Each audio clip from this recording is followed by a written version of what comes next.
Before we start, I just want to give out a quick spoiler warning as I'll be explaining the entire stakes trial of Super Danganronpa 2 as well as the main plot twist of the game. If you want to go into the game blind, I suggest leaving the video now. As well, a decent portion of this video will be going over recap, so I'll include a timestamp in the description if you've already played the games and just wish to hear my thoughts. Roughly 6 months ago, I beat Super Danganronpa 2 Goodbye Despair. I have a love-hate relationship with this game's tone and style of writing to the point where I almost debated dropping it before the second trial, but thankfully I stuck with it. The writing gets progressively better over its course, and while some of its problems stay with it throughout the whole game, others went away or would be masked by the game's increasing positives. I eventually made it to the sixth and final chapter of the game, which requires me to give some explanation.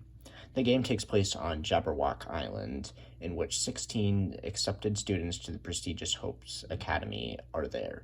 The school seeks to cultivate and study talent, and anyone who attends must be exceptional in at least one area. The students are kidnapped by a bear named Monokuma on their first day at the academy and forced to participate in the killing game, which will let one student leave the island as long as they can kill someone else and not get caught after a subsequent investigation and trial. After 5 previous trials, only 5 students are left. Hajime Hinata, the main character of the game, a talentless student who learns he is part of the Hope's Peak Reserve Course, Akane Owari, the ultimate gymnast, a hot-headed and passionate woman who enjoys fighting, Fuyuhiko Kuzuryu, the ultimate Yakuza, is the head of Japan's largest Yakuza gang. He's extremely aggressive, but is also the voice of reason out of the group. Sonia Nevermind, a princess from the fictional European country of Nova Selic, who enjoys learning about world languages and is the emotional heart of the group. Finally, Kazuichi Soda, who is an extremely adept mechanic and whose brash interior belies someone who legitimately cares for his friends. All of them have lost people close to them over the course of the game, and it's that sacrifice which allows them to endure the pain and to escape for the sake of their friends. Throughout the investigation and trial, the group comes to the realization that the world outside of Jabberwock Island is destroyed due to the efforts of Junko Enoshima, as well as her cult known as the Ultimate Despair, which is mostly a recap from the first game. The 15 students of Jabberwock Island used to be prominent leaders in said cult, and they are currently in a digital simulation based on their memories before entering Hope's Peak, and thus before they were members of the Ultimate Despair, with the goal of rehabilitating the damage done to them by Junko. Junko reveals herself after the 5 survivors learn the truth, as well as the 3 protagonists of the first Danganronpa, Makoto Naegi, Kyoko Kirigiri, and Byakuya Togami, who have survived a killing game of their own, resulting in Junko's death. The Junko they see now is a recreation of her brought into the rehabilitation software by the remnants of despair. The 3 Hope's Peak alumni had to run the program with the hopes of saving the students, only for it to be sabotaged, letting Junko in to start another killing game. Junko gives the now 8 students 2 options to end the program, each one designed to bring them back into despair. The first is to let the students repeat the program, forcing them to stay inside the simulation. The second is to graduate and leave the program, at the cost of letting Junko out into the real world, almost guaranteeing future suffering for everyone. A final option was created by Makoto, which will manually shut down the program, leaving the dead participants in a comatose state, as well as reverting the 5 survivors back to their brainwashed selves as ultimate despairs. The final nail in the coffin is the revelation that Hajime was manipulated by Hope's Peak into participating in a torturous experiment that permanently altered his mind, making him into a being of pure talent at the cost of Hajime's consciousness, leaving him as an apathetic husk. The shutdown sequence would essentially kill him, deleting his identity once and for all. The 5 students can't bring themselves to make a decision. They know that they can't release Junko back in the outside world, but they're terrified of reverting back to how they once were, as well the death and suffering that everyone has experienced, and everyone who is killed will have their sacrifice rendered meaningless, their ultimate pain forgotten amongst the deleted memories of the simulation. The only other choice Hajime, Fuyuhiko, Akane, Kazuichi, and Sonia can make is to stay on Jabberwock Island.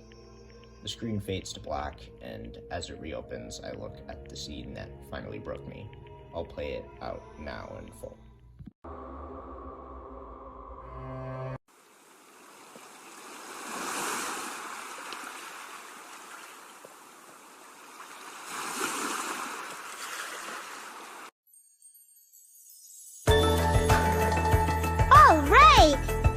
reset. And with this, the world will continue to loop. An eternal game utopia sounds like fun. I guess it's fine to stay like this for a while.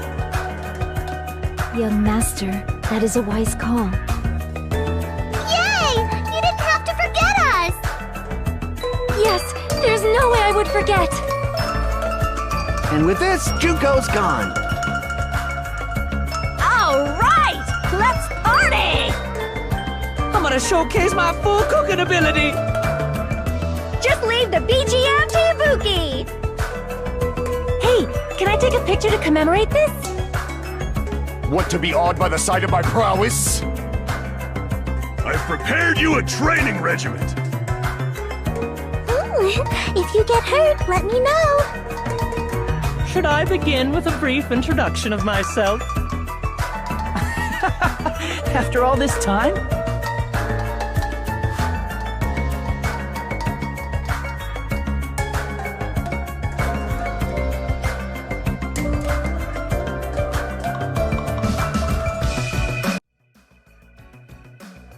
It was never really made clear how real this scene is, if at all. It's also unknown if this is a collective vision or if Hajime is the only one experiencing it. I personally think that it makes more sense that it is collective, which I'll explain later. The 5 survivors have broken from their pain, the horrifying reality that they are living through, and the choice that they now have to make. None of them want to go on anymore, so they run back away into the fantasy that they've been trying so hard to escape from. The song that plays during this part is Beautiful Ruin, Somersault. As far as I know, the only other time this variation of the song plays is at the very beginning, when the 16 students meet each other for the first time. Despite the confusion about being on this new island, they find comfort in each other. And once again, they find the same comfort seeking out their friends. This time not to deal with their struggle, but to run away from it.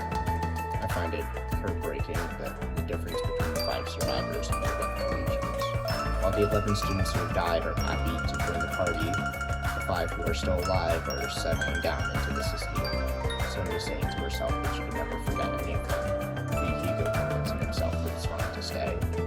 Hajime letting his pain laugh as he tells himself that this is for fun, right?